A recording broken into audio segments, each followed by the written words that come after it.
नमो देव्यै महादेव्यै शिवायै सततं नमा नमः प्रकृती भद्राये नियता प्रणतास्मतां नियता प्रणतास्मतां. संत कवयित्रींचे काव्य, अभंग, ओव्या, भारूड, प्रासंगिक गीते हे त्यांच्या मनोगताचे प्रकटीकरण आहे. कधी सामाजिक, कधी पौराणिक अशा प्रसंगांना केंद्रस्थानी ठेवून त्याभोवती काव्यात्मक प्रबोधन व मनोगत सांगणाऱ्या या संत कवयित्री एकीकडे स्त्री गीताशी जोडल्या गेल्या आहेत, तर दुसरीकडे आजच्या स्त्रीवादी साहित्य परंपरेशीही त्यांच्या लिखाणाचे धागे जोडलेले आहेत. वारकरी संप्रदाय हा भारतातील अनेक संप्रदायांपैकी प्रमुख आहे. वारकरी म्हणजे वारीला जाणारा प्रवासी. विठ्ठल हाच एक देव आणि श्रद्धास्थान. शूद्राशूद्र स्त्रीलाही वारकरी संप्रदायाने त्या काळात प्रभावित केलेले दिसते. स्त्री शक्तीचा जागर या अंतर्गत आपण 9 दिवस देवीच्या 9 रूपात संत स्त्री कवयित्रींची माहिती पाहणार आहोत. नवरात्रीचा 4था दिवस माता कुष्मांडीला समर्पित आहे. आजच्या 4थ्या दिवशीच्या देवीच्या कुष्मांडा रूपात आपण प्रत्यक्ष पांडुरंगाने जिचे प्राण आपल्या स्वरूपामध्ये मिळवून घेतले अशी विठ्ठल भक्त संत कान्होपात्रा यांची माहिती बघणार आहोत. यासाठी मी गुगलचा आधार घेतलेला आहे. एखाद्या गणिकेची अर्थात वेश्येची पूजा अर्चा होताना आपण कुठे पाहिलंय का? होय, तिचं नाव संत कान्होपात्रा. प्रत्यक्ष वारकऱ्यांच्या देव्हाऱ्यात तसंच कान्होपात्रेच्या मंगळवेढा या जन्मगावी आणि प्रत्यक्ष पंढरीतील पांडुरंगाच्या मंदिरात तिची नित्य पूजा होते. खेड्यातल्या महिला तल्लीन होऊन अतिशय भक्तिभावानं या गणिकेसाठी अर्थात वेश्येसाठी अभंग गातात. पंढरपुरात पांडुरंगाच्या मंदिरात एका कोपऱ्यात संत कान्होपात्रेची समाधी आहे. तिच्या दर्शनासाठी आयाबाया गर्दी करतात. कान्होपात्रेची दुसरी मूर्ती आहे मंगळवेढ्यात. पंढरपूर जवळच हे मंगळवेढा गाव आहे. संतांची भूमी गावच्या या लेकीचा लोकांना अभिमान आहे. गावात तिचं छोटंसं देऊळ आहे. तिथं दर्शनासाठी भाविकांची गर्दी असते. विठ्ठल भक्तीचा लखलखीत आविष्कार म्हणजे संत कान्होपात्रा. अगदी ज्यांना समाजात मानाचं स्थान नाही अशा एका गणिकेच्या पोटी कान्होपात्रेने जन्म घेतला आणि आपल्या विचारांनी वारकरी पंथात उच्च स्थान मिळवलं. त्यांच्या अभंगातून विठ्ठलाची केलेली आर्त विनवणी दिसते. संत कान्होपात्रा यांचा जन्म 1390 साली सामान्य कुटुंबात श्यामा नर्तिकेच्या पोटी झाला. कान्होपात्रेला आईनेच आई व वडील या दोघांचे प्रेम दिले. गोड गळा आणि सौंदर्य लाभलेल्या कान्होपात्रेला घडवताना आई श्यामा नीट काळजी घेई. पण समाजामध्ये त्यांना सन्मानाने जगण्याचे जिणे नाकारले होते. पारंपरिक देह व्यवसायाला नाकारून सुद्धा समाजातील लोकांचा तिच्याकडे बघण्याचा दृष्टिकोन तिला सतत घायाळ करत असे. आपल्याला चार चौघींसारखे समाजात मिसळता येत नाही, समाजात आपल्याला प्रतिष्ठा नाही, देवळात दर्शनाला जाता येत नाही, देव कसा आहे हे सुद्धा बघता येत नाही, या सगळ्याची कान्होपात्रेला खंत वाटत होती. जसजशी ती मोठी होत होती तसतसे तिला नृत्य आणि गायनाचे धडे मिळू लागले. त्यात ती भक्तिरसातली भजने शिकली. ती तिला अत्यंत आवडायची. श्रीकृष्णाच्या लीला ती काव्यातून म्हणायची. संत ज्ञानेश्वर त्यांच्या विरहिण्या आणि अभंग तिला खूप आवडायचे. कान्होपात्रा नामदेव महाराजांचे कृष्ण लीलांवरचे अभंग देहभान हरपून गात असे. तेव्हापासूनच कृष्णाचं रूप तिच्या मनात पक्क ठसलं होतं.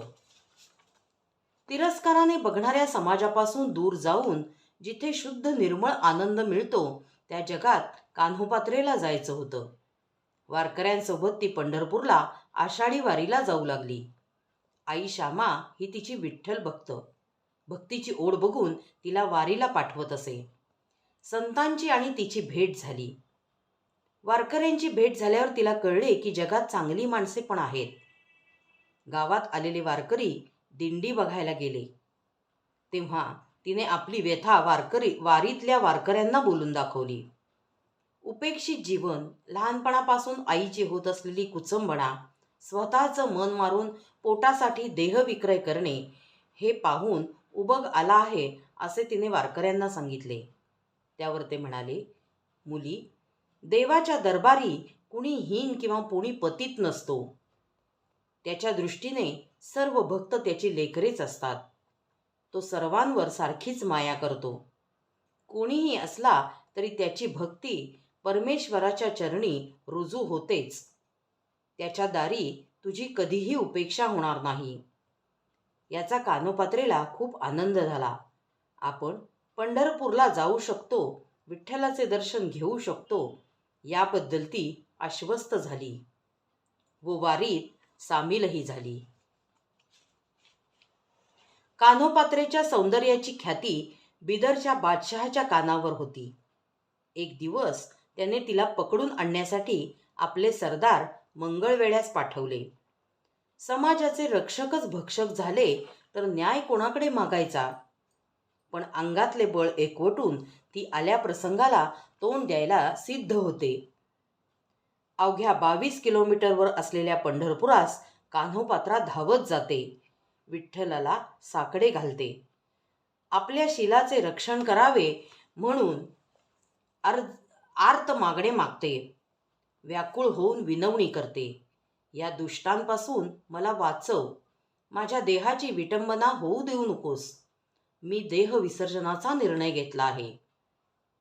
त्यांच्या मुखातून काही शब्द आपसुकच आले. इथे हे सांगणं गरजेचं आहे की या अभंगाचे गीतात रूपांतर केले आहे, पण त्यात मूळ शब्दरचना बदललेली आहे. एखाद्या व्यक्तीने दुसऱ्यांवर हल्ला चढवला तर तिची जी अवस्था होते तशी अवस्था कान्होपात्राची झाली आहे. तिच्या अभंगातून ती आर्तता आपल्याला दिसते. शरीराची विटंबना होण्याआधीच आत्मत्याग केलेला चांगला असे वाटून कान्होपात्रा विठ्ठला तूच आता मला तुझ्यात सामावून घे म्हणत त्याच्या चरणाशी लीन झाल्या. आता मला जगण्याची इच्छा नाही, मला तुझ्यात सामावून घे म्हणत प्राणत्याग केला. भक्तीने स्वतःचाच उद्धार करून घेतला. कान्होपात्राचे मोजकेच 23 अभंग आहेत, पण त्यातून तिची व्यथा वेदना व्यक्त होताना दिसते. संतांविषयीचा आदर भाव, विठ्ठलाविषयीचा भक्तिभाव, त्यांच्या दर्शनाची तळमळ त्यातूनच व्यक्त होते. स्त्री जीवनाची आर्तता आणि तिच्या आयुष्याच्या प्रसंगातून प्रांजळ, पवित्र व शुद्ध मनाचे प्रतिबिंब या अभंगातून दिसते. पंढरपूरच्या विठ्ठल मंदिराबाहेर दक्षिण दरवाजाजवळ कान्होपात्राची समर्पणाची साक्ष देत असलेला एक वृक्ष उभा आहे. अशी ही कान्होपात्रा भावभक्तीने संतपदी पोहोचली आहे. नको देवराया अंत सापाहू, प्राण हा सर्वथा जाऊ पाहे. नको देवराया अंत सापाहू, प्राण हा सर्वथा जाऊ पाहे. नको देवराया हरिणीचे पाडस व्याघ्रे धरियेले, मज लागी जाहले तैसे देवा. हरिणीचे पाडस व्याघ्रे धरियेले, मज लागी जाहले तैसे देवा. नको देवराया अंत सापाहू, प्राण हा सर्वथा जाऊ पाहे. नको देवराया तुझ विण ठावन दिसे त्रिभुवनी, घ्या धावे हो जननी विठाबाई. तुझ विण ठावन दिसे त्रिभुवनी, धावे हो जननी. विठाबाई नको देवराया, अंत सापाहू. प्राण हा सर्वथा जाऊ पाहे, नको देवराया. मुकलुनियास जाहले उदास, घेई कानोपात्रेस हृदयात. मुकलुनियास जाहले उदास, घेई कानोपात्रेस हृदयात. नको देवराया, अंत सापाहू. प्राण हा सर्वथा जाऊ पाहे, नको देवराया. रामकृष्ण हरी.